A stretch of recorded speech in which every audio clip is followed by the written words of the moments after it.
Olá, queridos, a paz do Senhor, esse é o seu ADEC TV e hoje nós estamos no quadro Lições Bíblicas.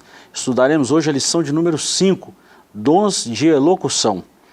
O texto áureo está na primeira carta de Paulo aos Coríntios, capítulo 14, versículos 2 e 3, e está escrito assim: Porque o que fala língua estranha não fala aos homens, senão a Deus, porque ninguém o entende, e em espírito fala de mistérios. Mas o que profetiza fala aos homens para edificação, exortação e consolação. Verdade prática: os dons de profecia, de variedade de línguas e de interpretação das línguas são para edificar, exortar e consolar a Igreja de Cristo. A leitura bíblica em classe está na primeira carta de Paulo aos Coríntios, capítulo 12, versículos 7, depois versículos 10 a 12, depois capítulo 14, versículos 26 a 32. E essa lição tem 4 objetivos, sendo um geral e 3 específicos. São eles: o objetivo geral, apresentar os dons de elocução. E os objetivos específicos: primeiro, expor biblicamente o dom de profecia. Segundo, explicar o dom de variedade de línguas. E terceiro, examinar o dom de interpretação de línguas.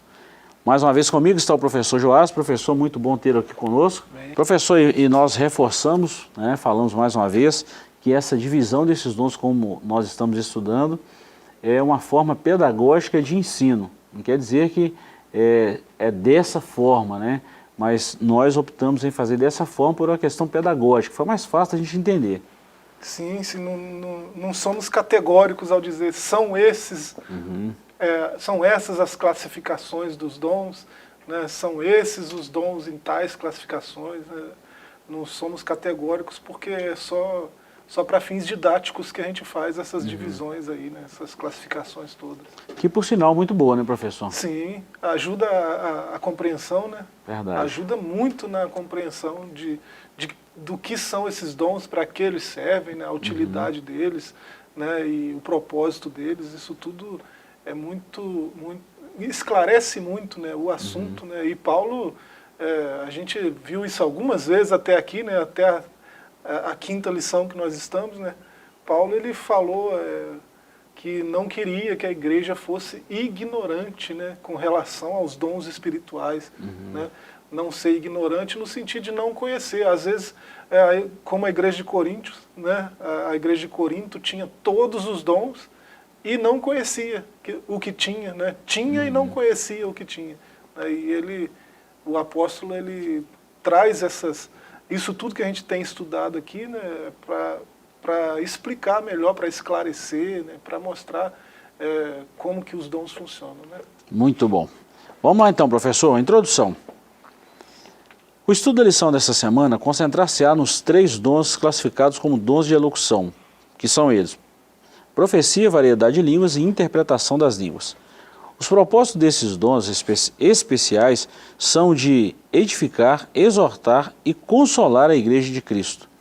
Isso porque os dons de elocução são manifestações sobrenaturais vindas de Deus e não podem ser utilizadas na igreja de forma incorreta. Assim, devemos estudar esses dons com diligência, reverência e temor de Deus, para não ser enganados pelas falsas manifestações. Bom, professor, se na lição anterior nós falamos sobre o discernimento de espíritos, nós vamos falar agora da forma correta, do uso desses dons de elocução. Primeiro se orienta o dom de discernimento de espírito, pelo espírito a gente vai saber a fonte, mas aqui está falando exatamente da fonte. Esses dons mostram exatamente a fonte e quem a fonte está usando, Quem o Espírito Santo está usando. O Espírito Santo, ele inspira todos esses dons aí, e ele mesmo dá o discernimento, de qual Espírito está vindo, as profecias, ou as línguas.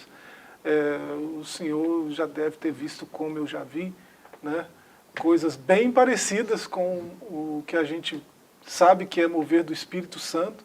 A gente eu já vi coisas bem parecidas com isso, que a gente chama de mover do Espírito, mas que tinham outras fontes, que não o Espírito Santo. E eu creio que quem nos assiste também deve ter percebido coisas desse tipo. Então é imprescindível, né, saber discernir, né, ter o discernimento do Espírito e ter as ferramentas para discernir também, né? Qualquer manifestação dessa que extrapole a verdade de Deus, que é a Escritura, né? Não precisa de dom nenhum para dizer que isso não é de Deus, né? Mas tem coisas que são muito sutis, tem coisas que são muito bem camufladas pelo próprio adversário, né, de nossas almas, e a gente precisa estar atento, né, para saber discernir, né, para não ser enganado por essas falsas manifestações aí dos dons do Espírito Santo, né? É uma introdução muito pertinente, professor, porque nós estamos vivendo numa fase agora, numa época, né? Eu acredito que em todas as épocas a igreja teve esse problema, né, com o mau uso dos dons espirituais. Mas vamos ser realistas, esses últimos dias não está sendo fácil para a igreja. Não está sendo fácil. Né? Tão triste, trágico até, né? As profecias aí que nós temos visto. É rir para não chorar, né? Porque é muito trágico, muito triste o que a gente tem visto, né? Como as pessoas têm zombado de Deus. Pessoas que dizem conhecer a Deus estão zombando de Deus quando proferem coisas como se fosse Deus que tivesse mostrado, revelado, falado, inspirado, né? E é coisa da sua barriga cheia, ou né, para dizer o mínimo. Né?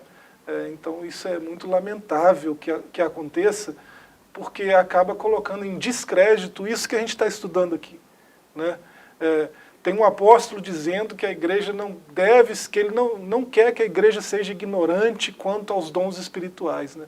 Isso aqui é ensinamento apostólico, né? Isso é escritura inspirada por Deus. Né?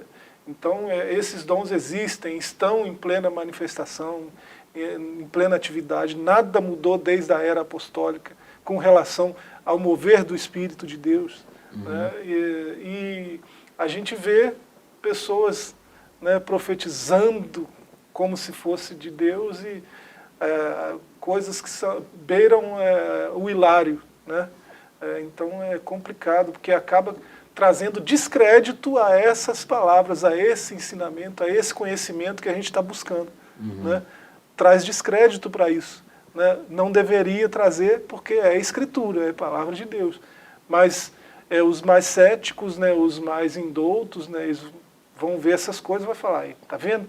Né? Esse negócio de profecia não existe não. Olha lá, o profeta falou e não aconteceu. Né? É lamentável. É, né? Triste, é triste. Bom, já que nós estamos falando de profecia, nós vamos trabalhar esse primeiro capítulo agora, o dom de profecia. Primeiro tópico aí, o que é o dom de profecia. Segundo, a relevância do dom de profecia. E terceiro, o propósito da profecia. Ponto 1. O que é o dom de profecia? De acordo com Stanley Orton, o dom de profecia relatado por Paulo em 1 Coríntios 14 refere-se a mensagens espontâneas, inspiradas pelo Espírito, em uma língua conhecida para quem fala e também para quem ouve, objetivando edificar, exortar ou consolar a pessoa destinatária à mensagem. Profetizar não é desejar uma bênção a uma pessoa, pois essa não é a finalidade da profecia. Infelizmente, por falta de ensino da palavra de Deus nas igrejas, aparecem várias aberrações concernentes ao uso incorreto desse dom. Não poucos crentes e igrejas locais sofrem com as consequências das falsas profecias. Então nós vemos aqui o que é a profecia e depois nós vamos estudar qual que é a relevância e o propósito. Mas a princípio a gente já vê muita coisa errônea com relação ao conceito, ao dom da profecia, diferente do ministério profético, né? E as consequências dessas falsas profecias são trágicas, né? Há quem acredite nessas coisas e se entrega ao medo, ao pânico, como a gente viu ultimamente aí, né? E há quem faça chacota, né? Aí o evangelho se torna causa de escândalo, né? De chacota, de brincadeiras, né? Que o apóstolo chama de chocarrices, né? E nada disso convém, né? A algo tão santo como a inspiração do Espírito, né? Então a gente aqui o Stanley Orton, né? Ele define muito bem o que é a profecia, né? É uma palavra que vem de Deus. Profetizar é falar por alguém, né? Uhum. Falar, no caso, o profeta de Deus fala por Deus, né? Deus o inspira, Deus o coloca na mente dele quais palavras ele vai falar e ele repete o que Deus falou para ele está profetizando. A gente crê que isso é real, a gente sabe que isso é real, eu já sofri profecias, eu sei que o Senhor também. Então, esses que fazem chacota, né, com isso, chega mais perto, né? Dá um pouco de crédito para a igreja, se aproxima um pouco mais, você vai ver que isso é real, né?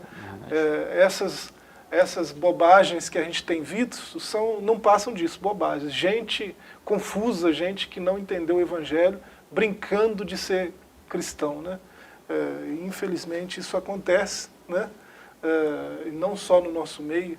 Nós vivemos a era da mentira, né? A mentira impera sobre todos os sistemas que a gente conhece, né? E o sistema religioso não é diferente, né? Verdade. Infelizmente. Professor, e o grande problema disso aí, né, e a Bíblia recomenda, né, que toda profecia deve passar pelo crivo da palavra de Deus. Então, no meu ponto de vista, eu acho que um dos grandes problemas que a igreja moderna enfrenta é que, por não conhecer a Escritura, talvez não vai saber discernir a origem dessa profecia, né, essa suposta profecia, e também não vai saber pesar, não vai saber julgar o peso dessa profecia, que é um papel da igreja fazer. Nós precisamos fazer isso. O mesmo apóstolo Paulo, né, em 1 Tessalonicenses 5, né, ele fala no verso 19 para não extinguir, apagar o Espírito Santo, né, e no verso 20 ele fala para não desprezar as profecias. Né? Então, apesar do que nós temos visto, né, qualquer que seja a profecia, desprezá-la não deve ser a nossa primeira atitude, né? Mas sim outra recomendação do mesmo apóstolo, que é julgar, né? Julgar a profecia. Não julgar o profeta, julgar a profecia. Ela passa pelo crivo das Escrituras, né? Tem algo ali que fere, né, o caráter de Deus, a verdade de Deus, né? Se não tem, vamos esperar, né? Algo sobre o futuro. Se acontecer, né, vamos esperar. Então, tem vários critérios para julgar as profecias e nós somos encorajados a fazê-lo, né, a julgar as profecias. Verdade. Então, não é desprezar logo de cara. A gente tem um mandamento para não fazer isso, desprezar a profecia. Né, e é para julgar a profecia. Né, a gente Verdade. tem outro mandamento para fazer isso. Verdade. E é bíblico, né? Muito bom. Ponto 2, a relevância do dom de profecia. O dom de profecia é tão importante para a igreja de Cristo que o apóstolo Paulo exortou a sua busca. Não obstante, ele igualmente recomendou que o exercício desse dom fosse observado pela ordem e cuidado nos cultos. Os crentes de Corinto deviam julgar as profecias quanto ao seu conteúdo e a origem de onde elas procedem, pois elas possuem 3 fontes distintas: Deus, o homem ou o diabo. Bom, professor, nós já falamos aqui no tópico anterior o que é o dom de profecia e já falamos também do perigo. E aqui no ponto 2 nós estamos falando da relevância, o tanto que a profecia é importante para a igreja, né? Que sem profecia o povo corrompe, isso é bíblico também, né? E precisa haver essa profecia. Agora, que tem muita boboseira nos nossos dias hoje, né? Isso aí é fato. Provérbios, né, 29, verso 18, né? Não havendo profecias, o povo se corrompe. Verdade. Aqui, primeira carta aos Coríntios 14, né, vai falar muito sobre esses 3 dons que a gente está estudando hoje. No verso 29 diz para julgar as profecias. Verdade. Né? O texto de Tessalonicenses 5, que a gente já falou, no verso 20, é para não desprezar as profecias. Então é um dom de extrema relevância, né, para a igreja hoje. Porque Paulo vai dizer no mesmo capítulo 14, né, de 1 Coríntios, que o dom de profecias ele é para toda a cristandade, para todo cristão. Né? O dom de profecia ele é extremamente importante para a edificação da igreja. Né? Nós somos o edifício de Deus, né? Ele disse lá no capítulo 3 dessa carta aí aos Coríntios, né? Nós somos edifício de Deus. Ele está edificando, né, ainda. né? Então esses dons não terminaram, não cessaram. Se o edifício estivesse concluído, a gente teria base para dizer que não precisa mais de dom nenhum, né? Mas ele está edificando esse edifício ainda. Está lá em 1 Coríntios 3,9, né? Então a relevância desses dons para hoje é extremamente importante, né? Verdade. 3. O propósito da profecia. A profecia contribui para a edificação do crente, porém, ainda existe muita confusão a respeito do uso dos dons de elocução, em especial de profecia e sua função. Há líderes permitindo que as igrejas que lideram sejam guiadas por supostos profetas. Isso é perigoso demais da conta. A igreja de Jesus Cristo deve ser conduzida segundo as Escrituras, pois esta é a inerrante palavra de Deus. A Bíblia Sagrada, a profecia por excelência, deve ser o manual do líder cristão. Outros líderes também, erroneamente, não tomam decisão alguma sem antes consultar um profeta ou uma profetisa. Eles profetizam aquilo que as pessoas querem ouvir e não o que o Senhor realmente quer falar. Todavia, a palavra de Deus alerta-nos a que não ouçamos a tais falsários. É um perigo eminente dos nossos dias, né? Tem muitas igrejas, muitos líderes que andam pautados pelos profetas. Não, se Deus falou, nós vamos. Se Deus não falou, nós não vamos. Mas espera aí, a palavra.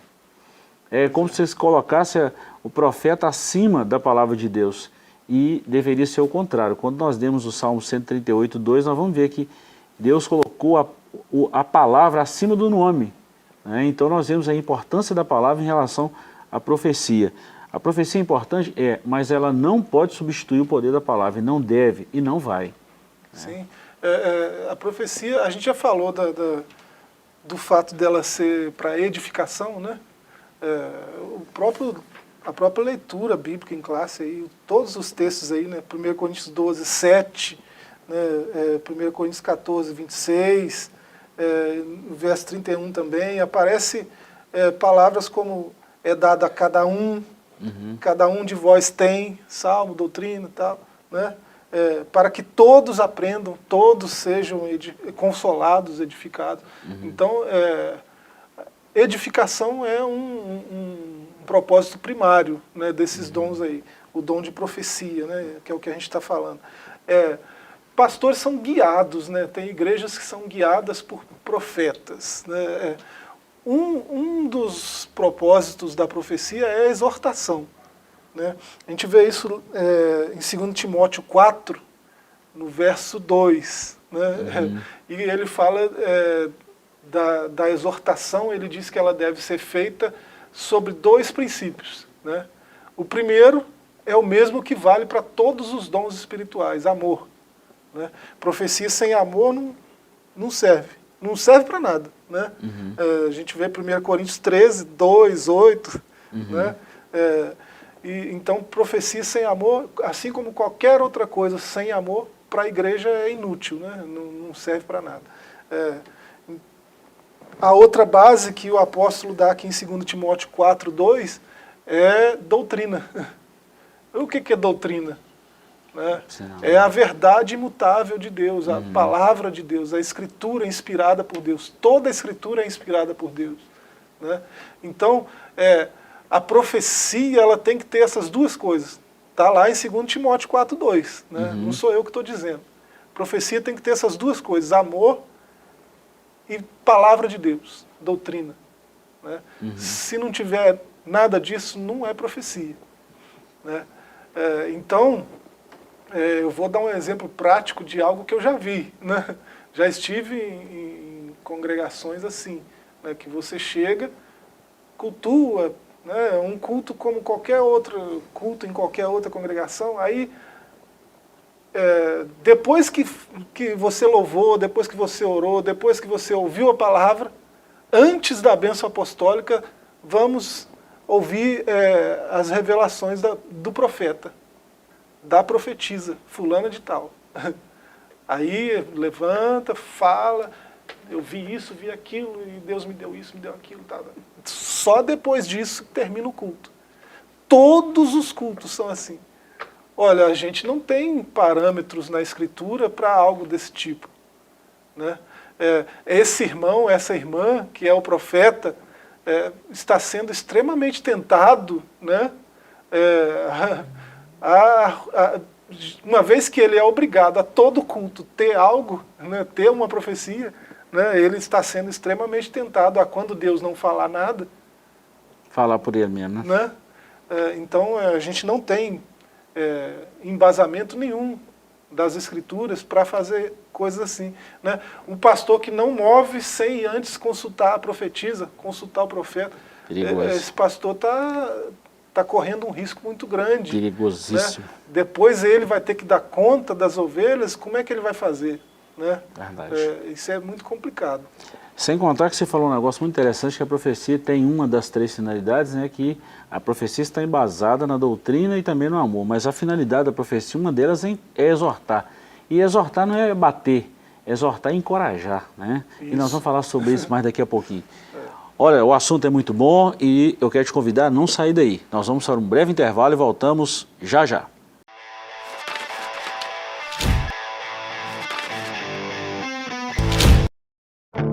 Vivemos uma onda de ataques ao movimento pentecostal e a fé de muitos tem se esfriado.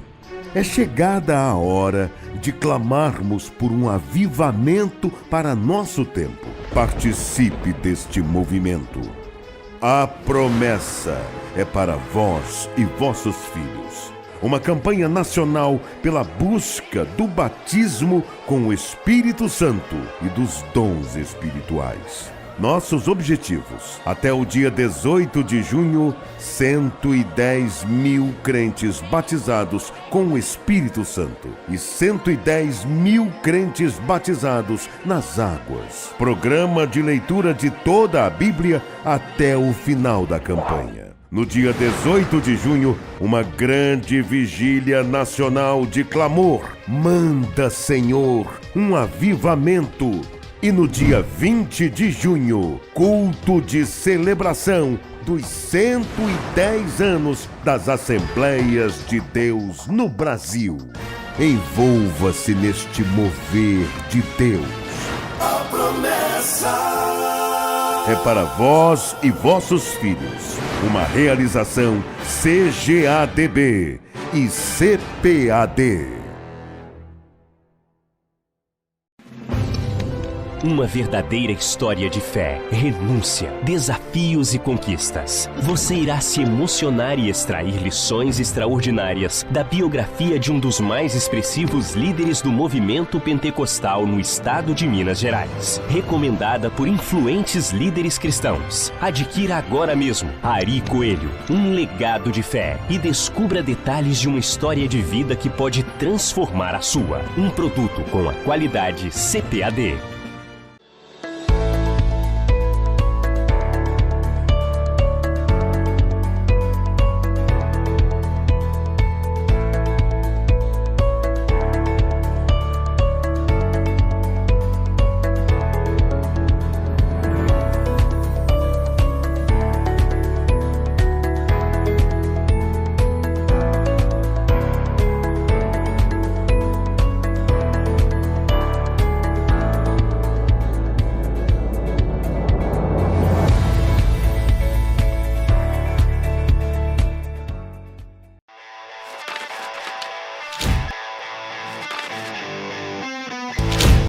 Queridos, estamos de volta com o seu ADEC TV e hoje nós estamos no quadro de lições bíblicas.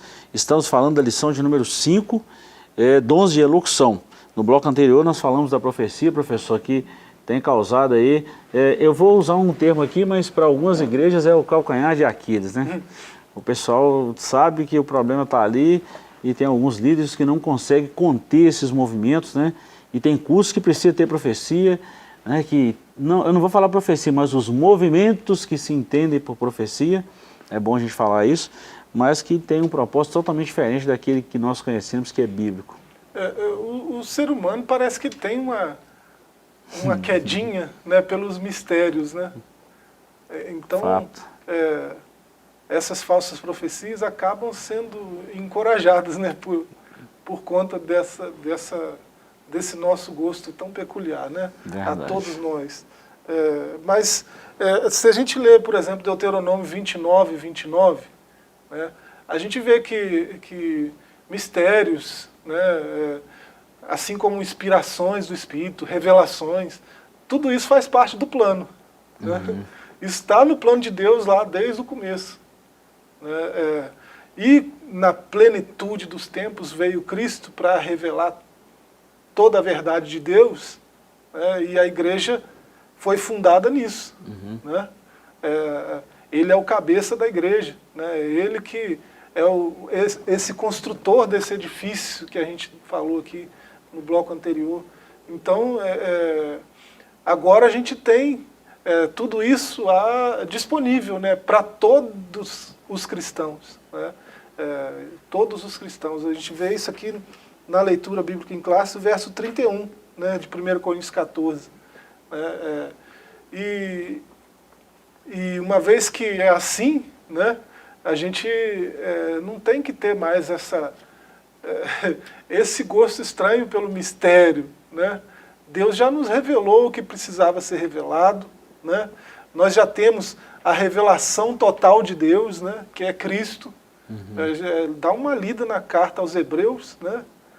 A gente percebe isso muito claramente. Não tem mais nada que está assim, tão oculto assim, tão misterioso assim. Né? Então, quando o Espírito Santo traz a profecia, as revelações, esses dons especialmente que nós estamos falando hoje, né? Variedade de línguas, interpretação, profecia. Quando o Espírito Santo move assim na igreja, não é para trazer coisas assim mirabolantes, revelações lá, né, do intestino, não. Né?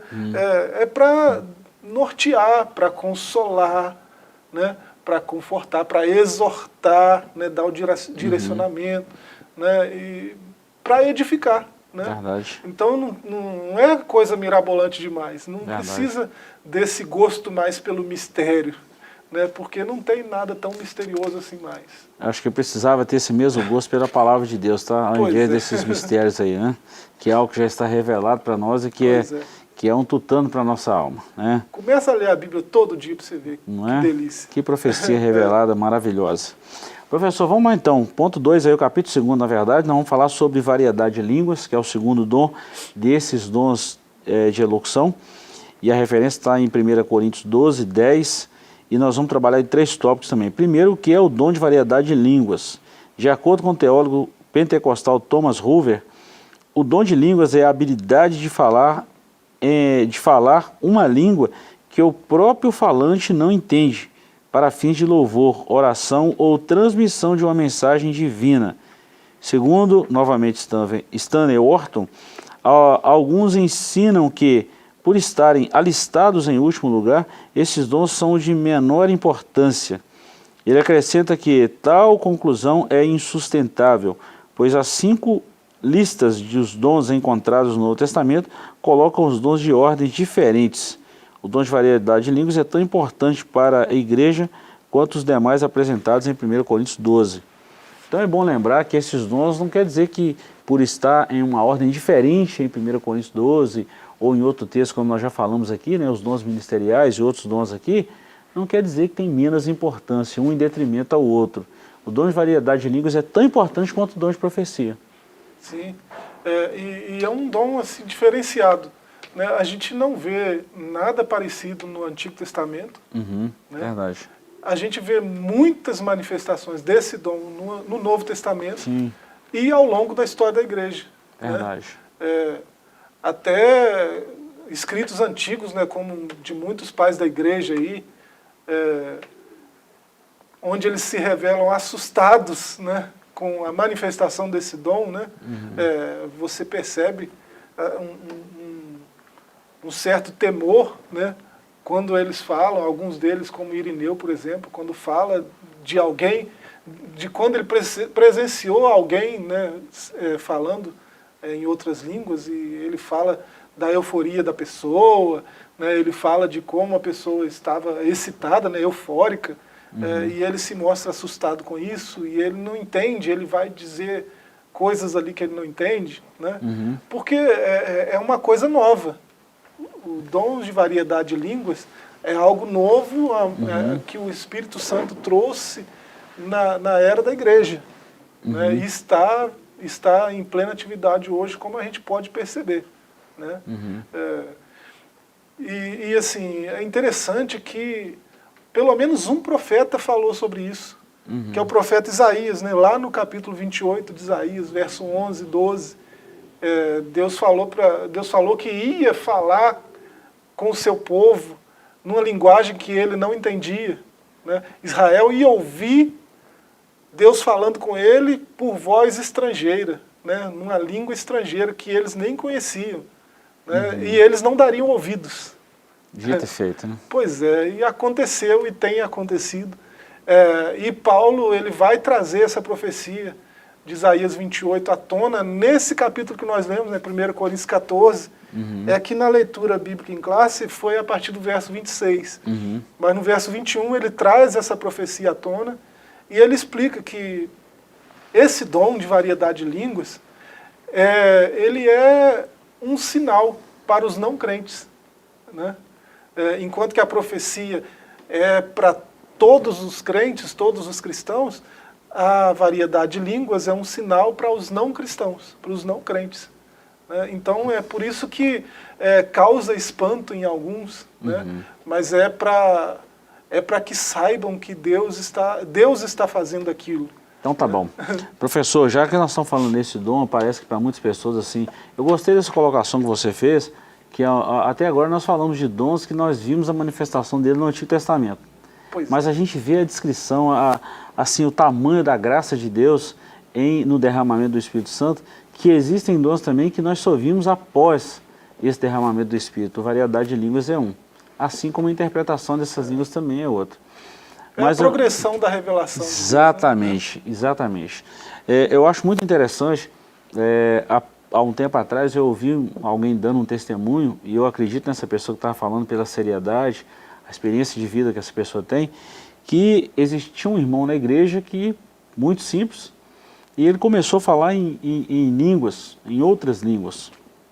E ele foi falando em umas línguas estranhas, línguas tão bonitas, e numa diversidade, numa variedade tão linda, que foi um momento assim, muito gostoso no culto. E no final do culto, tinha um médico nesse culto, que ficou impressionado com aquele mover de Deus. E quando o pastor fez o apelo, esse médico aceitou Jesus.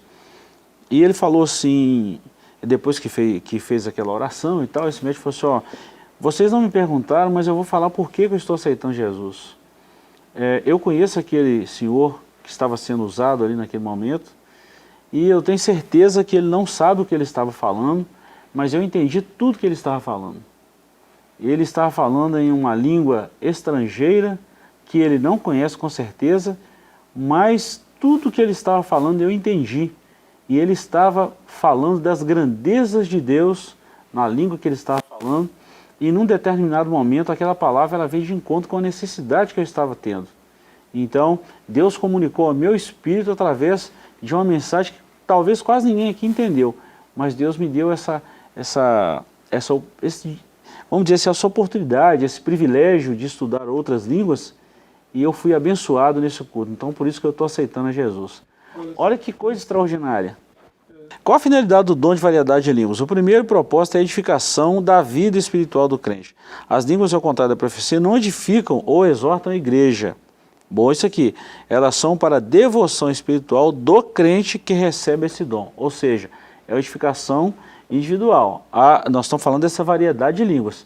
Quando há interpretação, aí o negócio muda.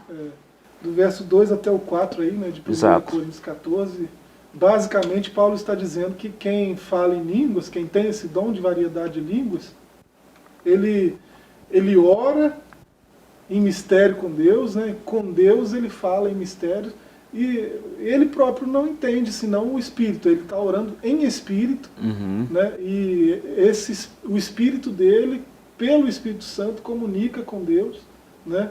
Numa língua de mistério que só Deus e ele entende, né? E seu espírito é edificado, embora seu corpo não tenha discernimento do que está acontecendo, né? Paulo diz basicamente isso, né, do verso 2 ao 4 de 1 Coríntios 14. Mas é interessante notar que esse é o primeiro propósito, né? É o propósito mais evidente, é esse. Verdade. Né? Pode ser que esse dom ele venha edificar outra pessoa que vai ter um entendimento daquilo que está sendo falado. Verdade. E outra coisa, professor. Outro dom, né? Isso, exatamente. E outra coisa, professor, que esse dom, todos na verdade, né? Paulo falou isso, que quem é espiritual discerne o que é espiritual. Então talvez tem muitas pessoas que pensam, mas como isso pode acontecer? Como é que alguém fala, não sabe o que está falando? Não é? Um homem natural não pode discernir o que é espiritual. Só discerne espiritual quem é espiritual. Sim. Então é bom a gente falar isso, porque senão alguém pode estar pensando, esse camarada é doido, falando uma coisa que não entende, ou falar de uma coisa que não vê, que não sente, porque nós temos a necessidade de materializar as coisas, de apalpar, de pegar ao concreto, né? Então esses dons são espirituais e por isso precisa de espiritualidade para discernir e falar desses dons. Sim, é interessante que parece que é um dom tão simples, né? Uhum. Mas quando a gente olha a sua operação é algo grandioso. Muito grande, muito grande. É inexplicável. Né? Verdade. Verdade. A atualidade desse dom. É preciso deixar claro que a variedade de línguas não é um fenômeno exclusivo do período apostólico. O Senhor continua abençoando os crentes com esse dom e cremos que assim o fará até a sua vinda. Vamos deixar isso claro, professor, que esses dons estão em plena atividade, estão operando nos nossos dias. A gente voltar aos 100 e poucos anos, a gente vai encontrar a figura, né, de William Seymour, né? Começou ali o avivamento da Rua Azusa. A gente volta algumas centenas de anos, lá 1820, mais ou menos, Edward Irving, né? A igreja reformada, é como a igreja presbiteriana hoje, né? E ele lá nessa época, ele foi batizado pelo Espírito Santo, falou em novas línguas e incentivou a sua congregação a buscar os mesmos dons. Né? Olha onde a gente está, 1820. Né? Um pouco mais para frente, 1900 e pouquinho, né? Moody lá com aqueles jovens, né? Ele fazia um trabalho com jovens e os trabalhos eram marcados pelo mover do Espírito Santo. Verdade. Né? Derramando esses dons aí e as pessoas ficavam assustadas mesmo. Né? Mas a gente está falando de um sujeito que entrava na barbearia para cortar o cabelo e o barbeiro começava a chorar do nada, sem ele falar nada, né? Ele entrou e acontecia com todo mundo. A presença muito marcante, né? A gente está falando de gente Eu me lembrei assim. agora, se a gente for falar, a gente vai virar o dia aqui falando disso, né? Em 1904, um baita de um avivamento no país de Gales, Evan Roberts, né? Em 2 anos, em 4 meses, 100 mil almas convertidas, né? Tudo através da oração, da atualidade desses dons. Então, assim, tem muita coisa boa, professor, muita coisa boa mesmo, né? E esses dons estão em plena atividade, nós estamos vendo o milagre de Deus hoje, né? Nós não negamos que os dons vão cessar. Né? Está escrito isso em 1 Coríntios 13. Né? Mas está escrito que eles vão cessar e está escrito o momento que eles vão cessar. Exatamente. Né? Vai cessar línguas, profecias, tudo. Né? Mas tem um momento para isso. Exato. E a gente sabe, pela história, pela Bíblia, que esse momento não é agora. Né? Verdade. Então não cessou. Verdade. Então esses dons estão em plena atividade. E nós cremos assim, ensinamos assim, vivemos assim, né? Pois é. Isso é muito bom. E a gente encerra falando da interpretação de línguas. Bom, se a gente falou no princípio aí, né, da profecia, a variedade de línguas, agora vamos falar de uma forma bem sucinta da interpretação de línguas. Definição desse dom. Thomas Hoover, de novo, já é a segunda vez que nós citamos, né, que o comentarista cita, ensina que a interpretação das línguas é a habilidade de interpretar no próprio vernáculo aquilo que foi pronunciado em línguas. Na igreja de Corinto havia certa desordem no culto com relação aos dons espirituais. Por isso Paulo os advertiu dizendo: e se alguém falar língua estranha, faça-se isso por 2 ou, quando muito, 3, e por sua vez haja intérprete. Exatamente porque havia a gente via ali na igreja de Corinto vamos falar assim, uma desordem. E Paulo veio organizar isso aí de uma forma muito espiritual. Por isso a necessidade desse dom. Não é? Já pensou se na hora da pregação todo mundo ficar falando língua estranha, todo mundo alvoroçar? Perde o sentido da palavra. E é uma revelação máxima da palavra de Deus. Então isso não pode acontecer. Sim. E esse ensinamento todo de Paulo é por conta disso, né? Havia muita confusão nos cultos de Corinto, né? E ele traz uma certa ordem a esses cultos, né? Tá todo mundo falando em línguas. Aí ele diz, ó, o dom de línguas, quem fala em línguas, ora em espírito, com Deus fala mistérios. Então você está edificando a si mesmo, só você está sendo edificado, né? Então se tem 10 pessoas fazendo isso, né, não convém que seja assim, né? Faça isso em casa. Ele está colocando ordem, não está proibindo falar em língua. Está colocando ordem no culto. Só organizando, né? Fala, e se não tiver interpretação, se cale, deixa para orar em casa, em espírito, em línguas. Né? Ele coloca a ordem no culto, porque o culto é público. Então é preciso que todos sejam edificados. Né? E ele vai falar da importância do dom de profecia, da importância desse dom, né, de interpretação das línguas. Né? Então ele colocou mesmo ordem na casa. Verdade. E precisava, né? E precisava. Outro detalhe, professor. A diferença entre o dom de interpretação de língua e de profecia, embora haja semelhança, são dons distintos. O dom de interpretação de línguas necessita de outra pessoa, também capacitada pelo Espírito Santo, para que interprete a mensagem e a igreja seja edificada. Do contrário, os crentes ficarão sem entender nada. Já no caso da profecia, não existe a necessidade de um intérprete. Então, é aqui que eu falei do testemunho, que eu já vi, e você também já deve ter visto isso algumas vezes, né?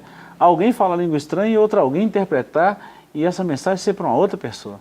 Isso glorifica o nome do Senhor, isso é muito gostoso de se ver na igreja. Isso assim, aquele pessoal da lógica, né? Os defensores aí da objetividade, né? Os maníacos por objetividade, eles vão dizer que, mas para que isso? Né? Um está falando uma língua, o outro está interpretando para o terceiro, né? Para que isso? Qual a lógica? Qual o objetivo? Né? Isso é só um testemunho da grandeza de Deus e do seu zelo pela igreja e por sua unidade. E a evidência isso mostra a comunhão da igreja, né? A unidade da igreja. Né? Porque, de acordo com o que a gente vê nas Escrituras, a lógica da Escritura é que esses três são um em Cristo. Verdade. Tem o mesmo Espírito, o mesmo batismo, a mesma fé. Então são um. Verdade. Então o pessoal do plantão aí da objetividade, né? Eles não se dão conta disso, que a igreja é uma unidade em Cristo. Então pode ter 10 falando e 10 interpretando para outros 10. São um. Verdade. Do mesmo jeito. E de repente esse um está recebendo a mensagem, se não fosse dessa forma não ia crer. Alguém que já sabe disso aqui, alguém... Aí tem um segundo... Duas pessoas envolvidas. Pronto, aí você sabe que é uma ação de Deus. Deus sabe trabalhar, né? Não é verdade, verdade. Queridos, nós chegamos ao final do nosso programa, queremos agradecer a você pela companhia e esperamos nos reencontrar na próxima semana, se Deus quiser. Forte abraço e até lá.